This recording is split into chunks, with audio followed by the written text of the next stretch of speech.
ओम ज्ञानतिमिरन्धस्य ज्ञानाञ्जनशलाकया चक्षुरुन्मिलितं येन तस्मै श्रीगुरुवे नमः। नमो विष्णुपादाय कृष्णप्रेष्ठाय भूतले श्रीमते भक्तिवेदान्तस्वामिनिधि नामिने। नमस्ते सरस्वते देवे गौरवाणी प्रचारिणे निर्विशेषशून्यवादी पाश्चात्यदेशधर्मिणे वाञ्छाकल्पतरुभ्यश्च कृपा सिन्धुभ्यैव च पतितानां पावनेभ्यो वैष्णवेभ्यो नमो नमः। जय श्री कृष्ण चैतन्य प्रभु नित्यानंद श्री अद्वैत गदाधर शिवासादि गौर भक्तवृंद हरे Krishna Krishna Krishna Hare Hare Hare Ram Ram Ram Hare Hare. So today we are going to discuss on the life of His Divine Grace Srila Prabhupada. I decided that we can learn a lot from watching the life of a great soul. There is one principle in Vaishnava Shastra which is called as Sadhu Vartman Vartmanam or Sadhu Sangha. So by following in the footsteps of great souls, one can easily come towards perfection. In Mahabharata it is also said, Mahajana Yene Gatasa Pantha. The path on which the great souls have walked, if we just follow them, then we can attain perfection. Like in the forest or in a village, generally they have a footpath in the forest path, right? People keep walking on that path, then it becomes a trail. So if you want to know which route to go, you just follow that, then you'll reach the destination. So our goal is to go back to Godhead. So to go back to Godhead, already some great personalities have laid down a path. So if we follow on that path, then it's easy to reach the destination. We don't have to invent the path. If we try to invent a path and try to make a route in the forest, it's very difficult. So that's why to reach back to Godhead, following the great souls is the easiest path. So Srila Prabhupada and many other acharyas, they come and they teach us how to go back to Godhead. Right? Throughout the history, there have been many sages who have come. Sripad Ramanujacharya, Sripad Madhvacharya, and Srila Prabhupada, Sri Shankaracharya, so many great souls all over India. Sant Tukaram, Sankaram Das. So many souls have come all over India. Different souls will find, great souls. By following in their footsteps, we can easily go back to God. So Acharya is one who teaches by his own example. Whatever he wants people to do, that he himself demonstrates from his life how to do that. So that's called as an Acharya. So Srila Prabhupada is also one such Acharya who came recently, not very far away, not very long ago. Recently he came and then he established the Sankirtan movement all over the world. Right? Today we'll try to see a glimpse into his life. Of course, his life is very vast, a lot of learnings. There are volumes of book written about his life. So if you get a chance, you can read them in your free time. But today I'll be giving a gist of his life in half an hour, and I'll be sharing with you a video which you can watch later about his life and get more insight into his life. Okay.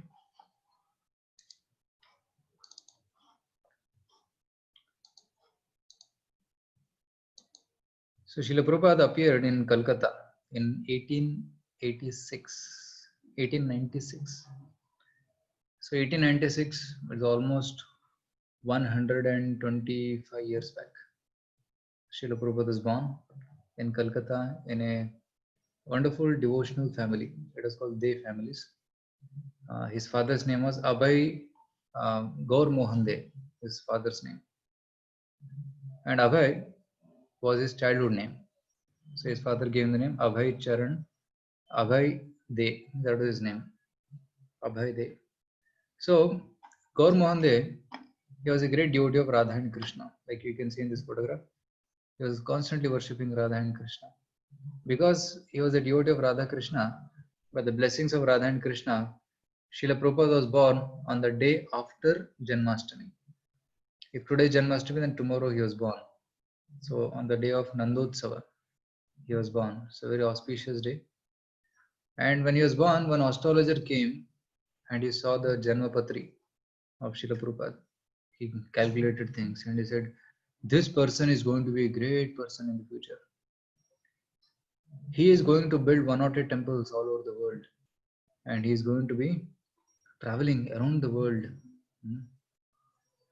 That's what he predicted. And he also said that he'll build a home in which the whole world can live. Means people from all communities, all castes, all nationalities will be able to live under one house. So that was a prediction made when he was born. And that came true at the age of 70. After 70 years, these predictions came true. Otherwise, this was appearing to be impossible. How can somebody do such a impossible task? But it happened at the age of 70. But since childhood, Prabhupada was very devotional and he was a great devotee of Lord Jagannath. You see here, he's doing Jagannath Rath Yatra. As a small boy, he was doing this, and he was also playing Mridang, Kartal, and doing Kirtans. So that was his attraction for Krishna. So later on, he went to school and he also went to college. He was studying pharmacy. This is the building where he was studying. It's called Scottish Church College. He and Jagdish Subhash Chandra Bose. He and Subhash Chandra Bose, they were in the same college. Subhash Chandra Bose was about 1 year, 2 years senior. Prabhupada also there at the time, here. And at that time, freedom movement was going on. Everybody wanted freedom, azadi, azadi. And Gandhiji had also started Swadeshi movement, non-cooperation movement. So that was taking ground. So Srila Prabhupada also joined that movement, Swadeshi movement or non-cooperation movement. And Prabhupada said that actually first we need independence. So we'll reject the degrees. So whatever degree he got from the college, he rejected it. That was the custom. Everybody rejected. He also rejected. I don't want the certificate nor the degree.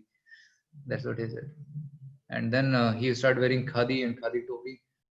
That demonstrates that he was Gandhi follower. So he was following Gandhi and he was working for freedom at that time. But a turning point came in his, that's the time when he met his guru, Srila Bhakti Siddhanta Saraswati. So he is Srila Bhakti Siddhanta Saraswati. He is also called as Simha Guru or Lion Guru because of his very bold preaching, uncompromising preaching. He will speak the truth at the face. So that was his preaching. So he was once giving a lecture, and Prabhupada also in that area at the time. And Prabhupada's friend at that time, Abhay Charan, his friend tells his friend Narendranath, he says, "There's one nice sadhu here. Come, let's meet him." Then Abhay Charan, he had seen many sadhus because his father was a devotee. So many sadhus used to come to his home. But then Prabhupada was not very impressed because they were wearing the dress of a sadhu, but their behavior was not that of a sadhu. They were smoking or sometimes doing illicit activities which are not acceptable. So Prabhupada did not want to meet this sadhu. But Narendra said, he is special, he is different, come. So he forcefully dragged his hand and took him.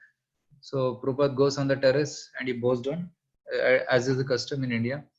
Whenever you see a sadhu, you bow down. So he bowed down. And then he just lifted his head after bowing down. And Guru says, "You are a young, intelligent, English-speaking gentleman. Why don't you take this Vedic knowledge to the Western world and preach there?" See, this is the first meeting. See this photo you can see here. It's the first meeting, and Srila Prabhupada doesn't even know his name, and they don't know each other, but the instruction is being given that you take this Vedic culture all over, especially in the Western world. Then Prabhupada had an argument to make. Now we are dependent. First, we should become independent. When we become independent, then we will be able to do. Then, but Guruji says, no, that can independence. So we cannot wait for that. First is Krishna consciousness. First is spirituality, because people are dying at every moment. It's an urgency. Because if people don't get this knowledge, there is no. They cannot escape from death. They cannot escape from the fears and problems of life. This is urgent. And government, today somebody is ruling, today Britishers are ruling, yesterday Mughals were ruling, and tomorrow somebody else will come and rule. Things are not going to change. things are not going to change substantially. Preaching is important. We have to preach now. So like this Guruji said, and Prabhupada said, oh, this man seems to know. He was very impressed because first time in his life Prabhupada was defeated by somebody, and he was happy to be defeated, and happy to be defeated from his Guru. So then Prabhupada says, yes, I accept you as my Guru. In the heart, he accepts him as his Guru, right? Because he was impressed. He says that Vedic culture is in the right hands. But at that time, Prabhupada was already married. He had children and he had a wife. So he said, I cannot do this now, but I will assist. So he was regularly coming and meeting his Guru and assisting him by giving some finances and by giving some support in whatever way he can, by arranging some programs through his contacts like that. He was doing whatever he can. And this was in the year 1922, when he was just 26 years old. This first meeting happened. So later on, many times he met his Guru, maybe about 7 or 8 times he meets, not many times, but 7 or 8 times he meets. And every time he met his Guru, same thing was repeated. Preach in English to the Western world. Preach to the Western world. Again and again, same repetition. Right. So once he was in Vrindavan and he was walking with his Guru on the bank of Radhakund. Again, same instruction. Whenever you get money, you write and print books and preach in English. So 2 instructions he got. Preach in English and write books. These 2 instructions were given and Prabhupada took it very to his heart. And after 11 years in 1933, he accepted Diksha from his Guru, where he got his name, Abhay Charanaravinda Das. So when we say AC Bhaktivedanta Swami, that AC stands for Abhay Charanaravinda. So that's his name. And still he was having his business. He was continuing to help the community from outside as a Grahastha, as a family man he was supporting. And the time passed by. And in 1945, he started writing a magazine called Back to Godhead. This is the first magazine which he started. It is black and white, this 2-fold magazine, like a newsletter that he was distributing. And now it has become like this. Back to Godhead, very refined and colorful edition. It is still going on. It's still being printed by ISKCON. This is the official magazine of ISKCON. So Prabhupada started writing this magazine and he was personally printing and distributing, So later on, he left home and he took Vanaprastha in order to fulfill his mission of his Guru. After getting all his children married and all, so he took Vanaprastha and he came to Jhansi, and he tried to fulfill the mission of preaching English. So he started a society called the League of Devotees, and he was trying to do some work there. But this did not succeed because the person who gave this place, he took it back and he converted it into something else. And Prabhupada was disappointed. I know this is also not working. Then he comes to Vrindavan. And in Vrindavan, Mathura, Prabhupada was getting dreams. His Guru was telling, take sannyas, take sannyas. So again and again this is coming. Then Prabhupada was thinking, should I take sannyas? So then he went and asked his friend, another sannyasi, that Guru is telling me to take sannyas repeatedly. Should I take? Then Guruji and his friend said, yes, I think you should take, because you're already old now. You're almost coming to 60 years old. It's the right time to fulfill the instructions of your Guru. So then Mathura, Srila Prabhupada takes sannyas and he becomes AC Bhaktivedanta Swami. He gets the title of Swami. So Abhay Charanaravinda Bhaktivedanta Swami, that is his full name. So Srila Prabhupada takes sannyas, and after taking sannyas, he stays in Vrindavan. So this is Vrindavan, this is room, it is still there as it is. As you see in this room, in this photo, as it is there, it is preserved. And he will sit there and he will take prasad and he will also write his books. And he'll pray in Vrindavan, he'll beg for empowerment. And about 5 years he sat in Vrindavan and wrote Srimad Bhagavatam, translated Sanskrit Srimad Bhagavatam into English. And he wrote this book, he published it, he somehow got money. He had lost all money. His factory was also gone, his business is gone. So somehow he asked money from some people, some well-wishers. Even Gorakhpur, Gita Press, little bit helped him. And he got money and then he printed books and he showed it to well-renowned people like Lal Bahadur Shastri and others. The Indian government appreciated it so much, they put the books in all the libraries across India. So this was the authentic presentation of Srimad Bhagavatam. So then, Srila Prabhupada, after Srimad Bhagavatam was ready, he decided to go to America. So he is writing letters and books. So he wrote Srimad Bhagavatam. Not all books, only the first volume, this one. This he wrote in Vrindavan. So after this was ready, he decided to go to America. So this is the original copy of Bhagavatam which he published. It looked like that, exactly like this. 1965, this book looked like this in 3 volumes. So in 1965, August, Srila Prabhupada decides to go to America, but he didn't have any money. So he goes and requests one well-wisher called Sumati Murarji. She says, "No, you have a steamship. Your ship goes to America regularly. Why don't you give some place for me to stay?" She said, "Swamiji, you're an old man. You will die. Why are you thinking of going to America at this age? You stay in India. We'll give all support." No, my Guru's order is there. If I die, I'll die in America, fulfilling my Guru's order. I cannot die like this without fulfilling my Guru's order. So then he decided to go. So in the steamship, cargo ship, Prabhupada starts from Calcutta. It is said that when he left, he had only 30 rupees in his pocket, 30 or 40 rupees, that's all. And which is nothing, just $5. What can you do with that? So, but Prabhupada went. It was a 35 days of journey on the ship. And Prabhupada got 2 heart attacks on the ship. And Prabhupada writes in his diary that if I get the 3rd one, I will not survive, I will die. But still Prabhupada went. He went to Boston. And when he reached Boston, he did not know where to go left or to go right. That was very confusing for him. First time he's in a foreign nation. And what he had carried, just his pair of clothes and a suitcase and some grains. Because Prabhupada heard that in America people eat non-vegetarian. So he carried some grains so that he can survive. He went with, and books, about 3 trunks of Srimad Bhagavatam books. And he stays there. He was very strange. People, they don't use water, they use paper, they eat differently, they talk differently. And first time he saw vacuum cleaners and fridge and other things.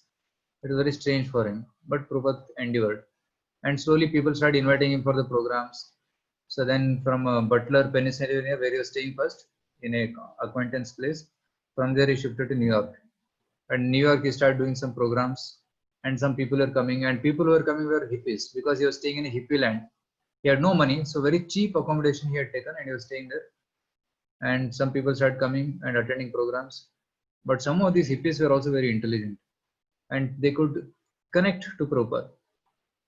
Prabhupada was speaking Bhagavad Gita, Sanskrit and English, heavy English of Bengali English, but still some of them appreciated Srila Prabhupada, and they started slowly following Srila Prabhupada.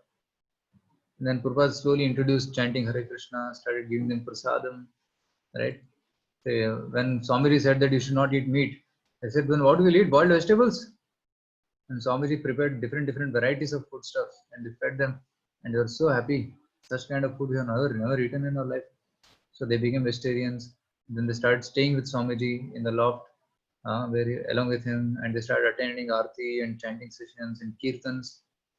One good quality of hippies was, although they had all bad habits, but they were addicted to music. And Swamiji also brought in music by doing Kirtan, Hare Krishna Kirtan, and playing Mridanga and Kartal. And hippies also brought their harmonium, guitar, and they were singing. By the power of this chanting, all the people got purified. They became transformed. So that's what happened. So here I want to show you a video of how Prabhupada transformed the hippies. You can see the initial first video of Prabhupada. That hard work is what it takes to be successful. How Prabhupada transformed the hippies. I'll share the video on the screen.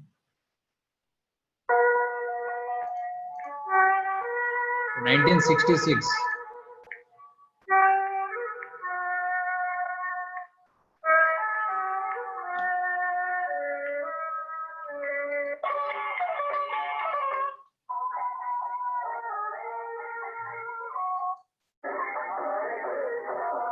There's the original video of 1966. Prabhupada doing Kirtan. In the garden, Prabhupada is doing Kirtan and all the hippies are singing.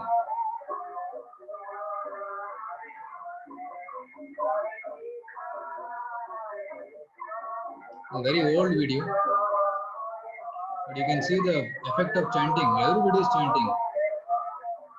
Rama Rama Hare Hare Krishna.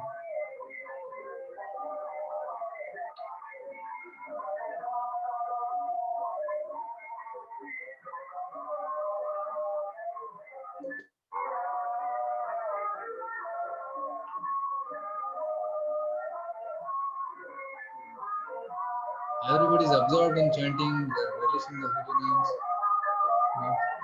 And by the power of chanting, they all gave their bad habits. And you will see the Swami here. Prabhupada is sitting in the middle.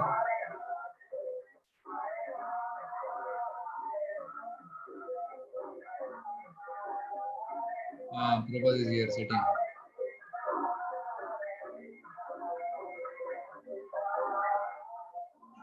Only one man, but he got the attention of entire America and transformed them from hippies to happies.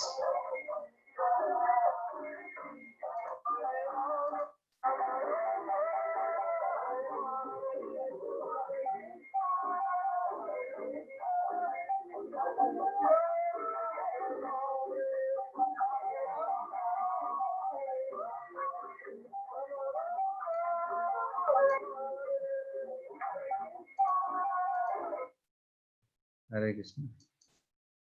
I'll show some of these videos, share it with you again later, right? But one more video I'll show you.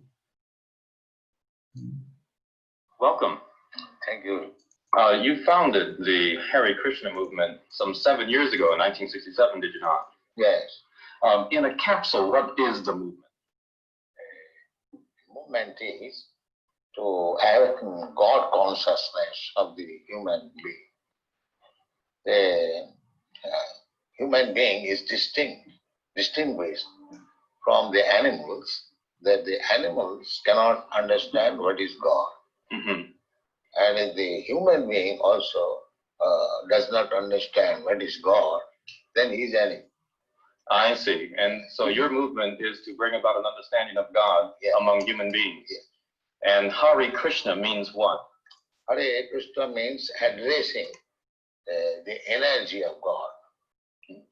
Hare means the energy of God, and Krishna means God. Mm-hmm. Okay, you were here yesterday and to attend your annual festival that was held here in Golden Gate Park, and we were there too. And in fact, here it is. A few thousand people came out to hear it. How many people are now disciples of the Krishna consciousness movement? Dedicated life, about 10,000. About 10,000 dedicated In ones. Western world. Mm-hmm. Your Grace, is there any significance at all in the shaved head? Why are heads shaved? We keep ourselves very clean, that's all. Oh, it's just a cleanliness thing. Yeah. Is there any significance in the color of the robe? At least at the present moment, people think that by keeping long hair, it becomes very beautiful. I see. Yes. So we are against it. Mm-hmm. Just as simple as that. Is there any significance in the yellow robes? Yellow robe is the dress, those who are dedicated. Mm-hmm. Yes. It could very well have been a blue robe. It's something that was arrived at. This saffron.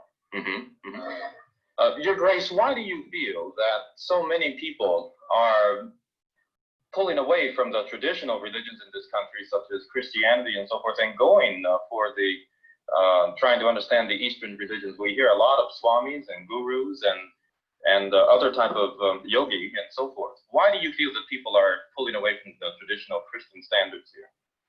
But we see that the Christian churches, especially I've seen in London, mostly closed.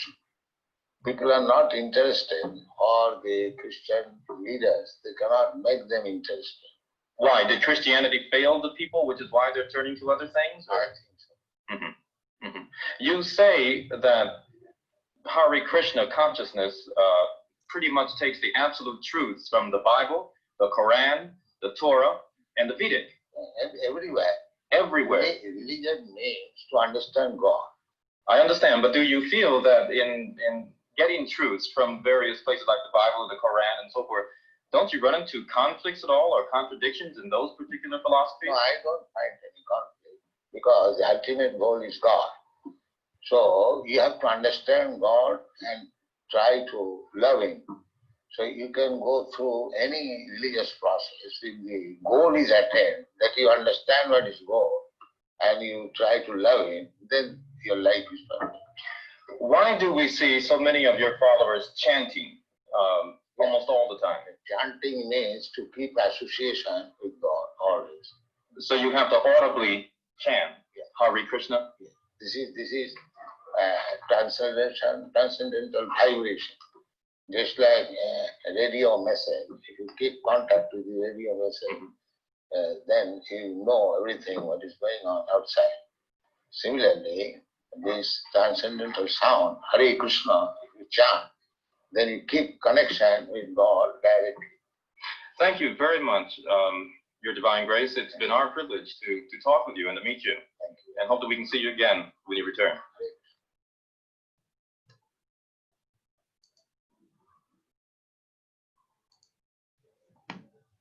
Hare Krishna.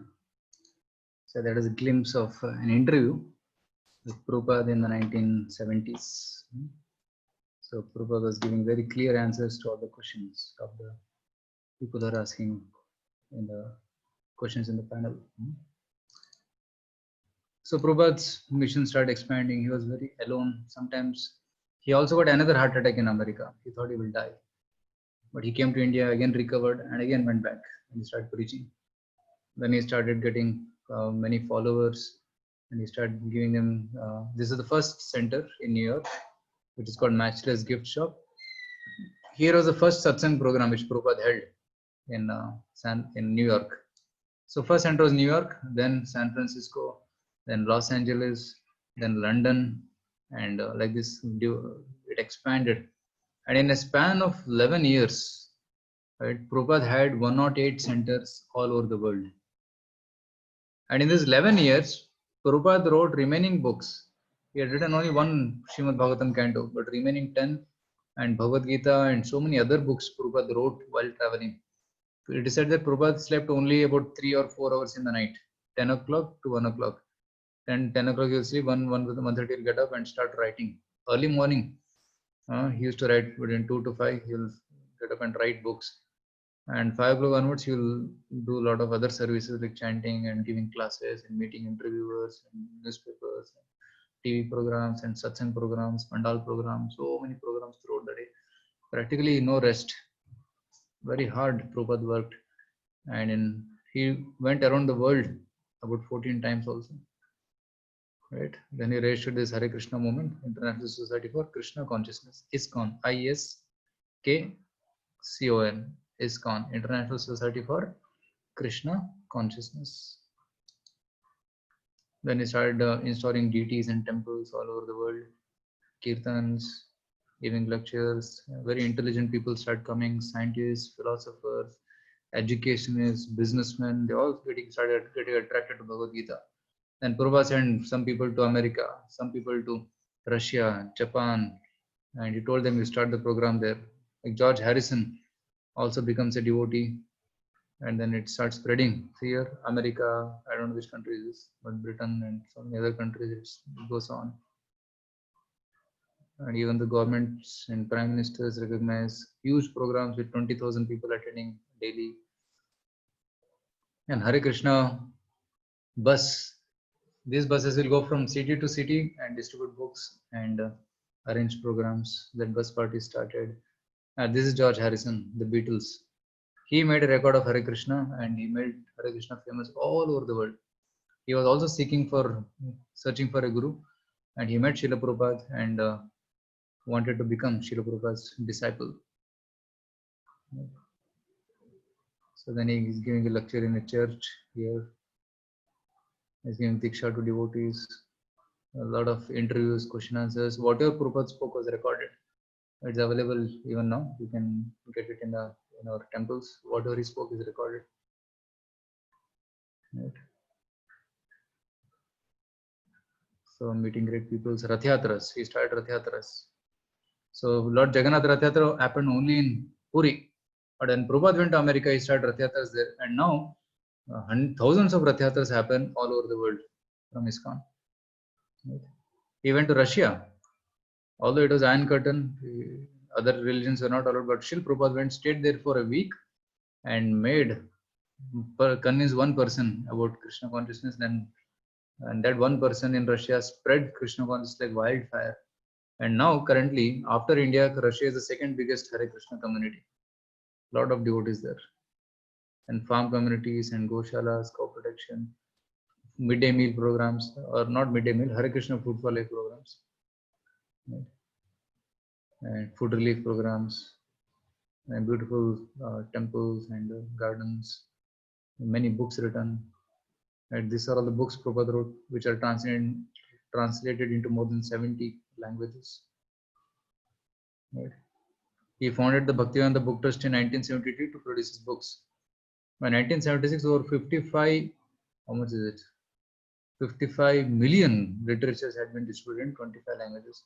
As of now, about 52 crore books of Prabhupada have been distributed all over the world. 52 crore. So this is Prabhupada's Samadhi Mandir in Vrindavan. This is Mayapur temple, Samadhi temple of Prabhupada. He passed away in 1977. And he circled the globe 14 times and visited every major country to build a house in which whole world can live peacefully. So ISKCON is a house in which the whole world can live peacefully, unitedly. Hare Krishna. So that was in brief about the life of Srila Prabhupada. So immediately after this session, I'll be sharing a video link of a 1-hour video of Prabhupada, where you can see his footage, where he's speaking and walking, and you can follow his life from beginning to the end. So generally we think of the glory of Vedic culture, but he is one person who took the Vedic culture all over the globe. It literally transplanted the culture from India to the West. If you go to Western countries and you go to ISKCON temple there, you will find devotees in dhoti kurta tilak chanting Hare Krishna. You'll see Radha Krishna deities, same aarti, same prasadam, same everything is India. You don't feel like you're in America, even if you go to temples in ISKCON temples in America. It is so Vedic. So that kind of culture, not only external structure, but also the internal mood and heart. And many of the leaders in ISKCON are still now foreign. Many of the Maharajas, sannyasis who are there leading the ISKCON, many of them are sannyasis. They are from the West, because they were all disciples of Srila Prabhupada. So such a transformation Srila Prabhupada brought, and this was a real miracle which Prabhupada did. So I just gave a brief introduction into his life. There's more to say, and a lot of books written, but I think for today this is sufficient. And you can also watch the video which we'll be sharing, which will help you. Okay. So if anybody has any questions you want to ask about Srila Prabhupada or ISKCON in general, you can ask now.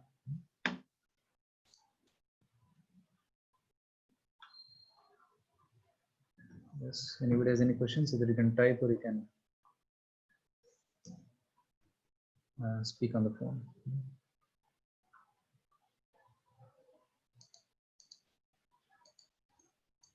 Okay, no questions. Then I think it's time to chant. So should we chant Hare Krishna? If there are no questions, we'll chant. Then after chanting, we can. How does ISKCON operate in hostile countries? Yeah, you can ask this to me personally. I'll tell you personally. Actually, then Hare Krishna chanting will spread. Prithaviche yate yate achayate nagaradigram saratar prachar harimamurana. In every town and village across the globe, the chanting will spread, and it's coming true now. At least in every major city and country, chanting is gone. Only now all the villages, townships, they're all remaining. And eventually it's going to happen. Right? So that prediction is there. It's surely going to happen. So I hope that answers your question. And we have a book about how the preaching in Russia started. Maybe if you can meet your friend, he can give it to you. That's called Salted Bread. You can read that book, Salted Bread. It is a strange name, but it's the whole book is about how Hare Krishna movement started in the Russia. So you can refer to that book. You'll get a lot of, it's very inspiring book also, as well as it gives a history of Hare Krishna in Russia. Okay, Prashant? Yeah, Salted Bread, correct. That's the title.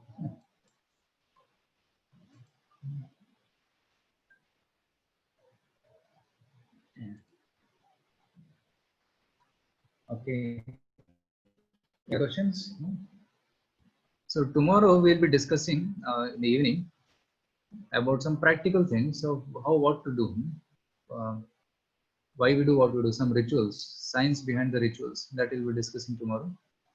And tomorrow also is very important session because tomorrow we'll be deciding on how to continue these sessions. We'll be taking a poll, so and we'll be deciding. So you can come and even we'll invite others also for not able to join because today is a Friday. Generally all the work comes on Friday. So generally Friday will less against.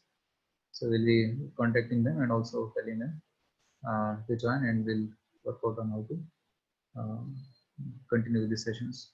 I was planning to have it weekly twice and other days in the mornings. Like every day morning, we are having japa session, chanting session between 5:45 to 7:45 on Zoom. So many devotees come from the first batch and many other people who are there. They join the chanting. They just join. They chant with us. And because I chant between in the 2 hours, 5:45 to 7:45, and my friends also chant. So at that time you can join every day at whatever for whatever time, 10 minutes, 15 minutes. You can join. You can chant with us, and then you can leave. If you join between 7 to 7:30, you'll find many people coming because 7:30 we show darshan of Lord Krishna. Okay. So tomorrow is holiday for you, all of you. Is it possible to join in the morning, maybe like 7:15 in the morning? Is it possible? If your household works are over, you can just join in the Zoom. We'll send you a Zoom link. It's called Japa session. So you can just join in, log in there, and you'll find many of your friends. You can switch on your video or you can switch off your video, it's up to you. And 7:15 to 7:30, you can chant with all of them. And then 7:30, we'll show darshan of Lord Jagannath, morning Shringar darshan, beautiful darshan with Aarti. And then you can leave. About 7:35, 7:40, you can leave. So daily morning that's happening for the first batch. So I was thinking from tomorrow, you can also join as per your convenience. So I recommend 7:15, but you can join before also, whatever time, because that Zoom connection is on from 5:45 onwards. Okay. So that will be a nice chanting tomorrow. Okay. So now we'll chant one round of Hare Krishna. So are you ready? Okay. So if yes, please type yes, then we'll start. Okay. Thank you, Prashant. Jai Sri Krishna Chaitanya Prabhu Nityananda Shri Advaita Gadadhara Shiva Sadi Gaura Bhakta Vrinda